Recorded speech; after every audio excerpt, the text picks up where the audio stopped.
আসসালামু আলাইকুম বন্ধুরা, আজকে আমি ইমমর্টালিটি ওট এই কবিতাটি নিয়ে আলোচনা করব। লিখেছেন উইলিয়াম ওয়াটসন। তিনি জন্মগ্রহণ করেন April 7, 1770। Birth place Cumberland, England. মৃত্যুবরণ করেন এপ্রিল 23, 1850, 80 বছর বয়সে। Resting place Cumberland, England. Occupation poet, genre romanticism. Nickname romantic poet.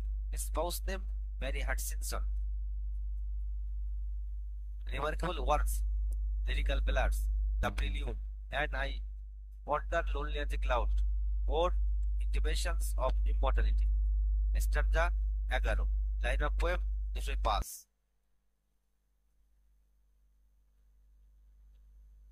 প্রথম স্তবক: There was a time when meadow, crop and stream, একসময় ছিল যখন তৃণভূমি, গাছপালার বাগান আর নদী নালা। The earth and every common sight, পৃথিবী এবং প্রতিদিন দেখা সাধারণ দৃশ্যগুলো। টু মি ইট সিম, আমার কাছে মনে হতো। অ্যাপারেলড ইন সিলেশিয়াল লাইট, স্বর্গীয় আলোয় সজ্জিত। The glory and the freshness of a dream, স্বপ্নের মতো মহিমা আর সতেজতায় ভরা।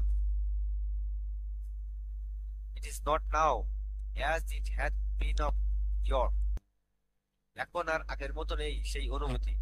Turn fire fire ever I may, আমি যেদিকে তাকাই না কেন, বাই নাইট অর ডে, দিনে বা রাতে, the thing which I have seen I now can see no more, যে জিনিসগুলো একসময় আমি দেখতাম এখন আর সেইভাবে দেখতে পাই না। দ্বিতীয় স্তবক: the rainbow comes and goes, রংধনু আসে আর চলে যায়। And lovely is the rose, গোলাপ সুন্দর। The moon doth with delight, চাঁদ তার আনন্দ নিয়ে। Look round her when the heavens are bare, আকাশ যখন মেঘমুক্ত থাকে, চারিদিকে তাকায়। Waters on a starry night, তারা ভরা রাতে জলের ঢেউ। আর বিউটিফুল অ্যান্ড ফেয়ার, দেখতে সুন্দর ও মনোহর। দ্য সানশাইন গ্লোরিয়াস বার্থ, সূর্যের আলো এক মহিমান্বিত জন্মের মতো। But yet I know wherever I go, তবু আমি জানি, আমি যেখানেই যাই না কেন, that there had past away a glory from the earth, পৃথিবী থেকে এক সময়কার সেই মহিমা হারিয়ে গেছে। দ্বিতীয় স্তবক: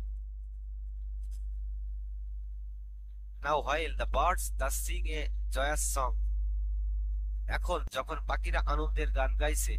and while the young lambs bound, আর যখন ছোট বেশ্যাবকগুলো লাফাচ্ছে। As to the tabor sound, যেন ঢাকের সুরে নাচছে। To me alone there came a thoughts of grief, তবু কেবল আমার মনে এলো এক দুঃখের ভাবনা। A timely utterance gave that thought relief, সময়ে উচ্চারিত কিছু কথা সেই দুঃখকে কিছুটা লাঘব করলো। And I again am strong, এবং আমি আবার দৃঢ় হলাম। The cataracts blow their trumpets from the steep, ঝর্ণাগুলো উঁচু পাহাড় থেকে তাদের তুচ্ছ বাজাচ্ছে।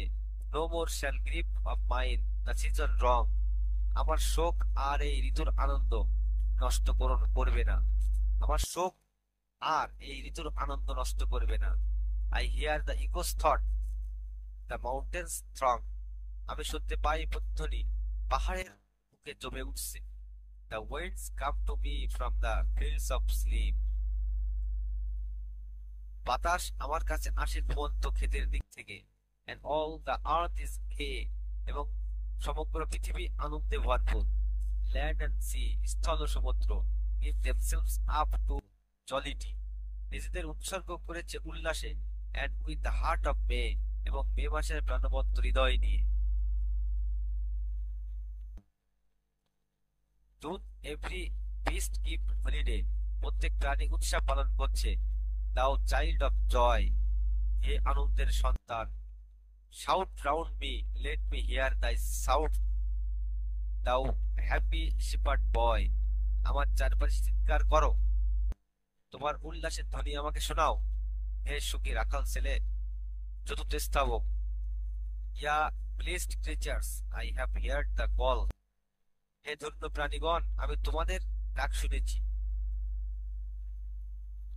ইয়া to each other make I see, তোমরা একে অপরকে যে আহ্বান করো আমি তা দেখি। The heavens laugh with you in your jubilee. আকাশ তোমাদের উল্লাসে হাসছে। My heart is at your festivals. আমার হৃদয়ও তোমাদের উৎসবে মেতে আছে। My head hath its coronal. আমার মাথায় যেন মুকুট আছে। The fullness of your bliss I feel it all. তোমাদের আনন্দের প্রাচুর্য আমি অনুভব করছি, পুরোটাই অনুভব করছি। A evil day if I were sullen. হাই মধ্যদিন হবে তা যদি আমি বিষণ্ণ হই। While art herself is adorning. যখন পৃথিবী নিজেকে সাজাচ্ছে। The sweet May morning and the children are pulling. এবং বৃষ্টিটা তুলছে on the every side. চারপাশ থেকে। In a thousand valleys far and wide.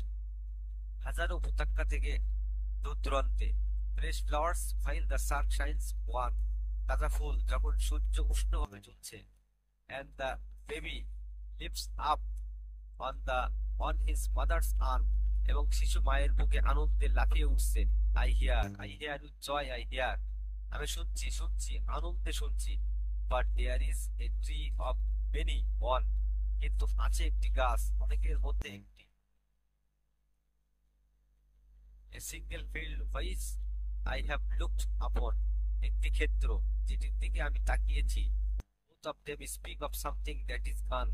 ভয় আমাকে মনে করিয়ে দেয় কোন হারানো জিনিসের কথা। The fancy at my feet. Both the same tale repeat. একই গল্প বারবার বলে। Ethers is fled the visionary gleam. কোথায় হারিয়ে গেল সেই স্বপ্নময় আলোচ্ছটা?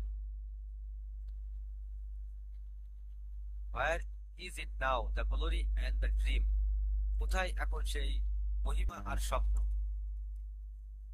বিস্তারিত বাংলা সারাংশ। এই কবিতার শৈশবের স্মৃতি, প্রকৃতির প্রতি অনুভূতি এবং মানুষের জীবনের বয়সের সাথে সাথে অনুভূতির পরিবর্তন নিয়ে গভীরভাবে চিন্তা প্রকাশ করেছেন। শৈশবের হারানো অনুভূতি। কবি প্রথমেই বলেন একসময় তিনি যখন প্রকৃতির দিকে তাকাতেন, ভূমি, নদী, বন, পাহাড়, তখন সবকিছু তার কাছে স্বপ্নময়, স্বর্গীয় আলোয় ভাসমান মনে হতো। কিন্তু এখন সেই অনুভূতি নেই। রংধনু, ফুল, চাঁদ, তারা সবই আগের মতো সুন্দর আছে, কিন্তু কবি বুঝতে পারছেন পৃথিবী থেকে যেন এক বিশেষ মহিমা হারিয়ে গেছে। বর্তমানের আনন্দ আর শূন্যতা। বসন্তকাল এসেছে, চারপাশ আনন্দে ভরপুর। পাখির গান, বেশ্যাবকের লাফালাফি, মানুষের উল্লাস সব চলছে। কবিও চেষ্টা করছেন এই আনন্দে মেতে উঠতে, কিন্তু তবুও মাঝে মাঝে মনে হয় এই উৎসবের মাঝেও তিনি কিছু হারিয়েছেন। তিনি একটি গাছ, একটি মাঠ, এমনকি একটি ফুল দেখে মনে করেন এসব যেন তাকে হারানো এক স্বপ্নময় আলোর কথা মনে করিয়ে দিচ্ছে। শিশুকালের স্বর্গীয় উৎসব।